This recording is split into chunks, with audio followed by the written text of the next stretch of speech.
Mahalakshmi latest വിശേഷങ്ങളിലോട്ട് എല്ലാവർക്കും സ്വാഗതം. അപ്പോൾ നമ്മുടെ ഇന്നത്തെ പ്രൊമോയില് ഭയങ്കരമായിട്ടുള്ള നിഗൂഢ പദ്ധതികളാണ് നടക്കുന്നത്. നമ്മുടെ കണ്ണനെ എങ്ങനെയെങ്കിലും വകവരുത്തുക എന്ന ലക്ഷ്യമാണ് ഇന്നത്തെ പ്രൊമോയിലൂടെ കാണിക്കുന്നത്.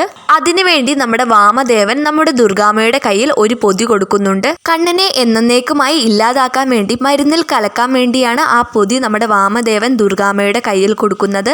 അതിവര് കൃത്യമായി തന്നെ ചെയ്യുന്നുണ്ട്. നമ്മുടെ മഞ്ജുവിനാണെങ്കിൽ നമ്മുടെ കണ്ണനെ എങ്ങനെയെങ്കിലും ഇല്ലാതാക്കണമെന്നുള്ള വാശിയിലാണ്. അതുകൊണ്ട് തന്നെ നമ്മുടെ മഞ്ജുവും മേഘനാഥനും ഉണ്ണിയും കരുണയും ദുർഗാമ്മയും എല്ലാവരും തന്നെ അതിന് പ്രയത്നിക്കുകയാണ്. അങ്ങനെ നമ്മുടെ മഹാലക്ഷ്മി മരുന്നെല്ലാം ഉണ്ടാക്കി വെച്ച് ഒന്ന് അങ്ങോട്ടേക്ക് മാറുമ്പോൾ നമ്മുടെ ദുർഗയും മഞ്ജുവും വന്ന് നമ്മുടെ മഹാലക്ഷ്മി കലക്കി വെച്ച മരുന്നിലോട്ട് വിഷമെല്ലാം ചേർക്കുന്നുണ്ട്. എന്നിട്ട് മഹാലക്ഷ്മി ആ മരുന്ന് നമ്മുടെ കണ്ണന് കൊടുക്കുന്നുമുണ്ട്. അപ്പോൾ ഇനി എന്തൊക്കെയായിരിക്കും സംഭവിക്കാൻ പോകുന്നതെന്ന് നമുക്ക് കണ്ടു തന്നെ അറിയണം. നമ്മുടെ അയ്യപ്പസ്വാമി ആ വീട്ടിൽ ഉള്ളതുകൊണ്ട് മാത്രം ചിലപ്പോൾ നമ്മുടെ കണ്ണൻ രക്ഷപ്പെട്ടേക്കാം. എന്തായാലും നമുക്ക് കാത്തിരുന്ന് തന്നെ കാണാം.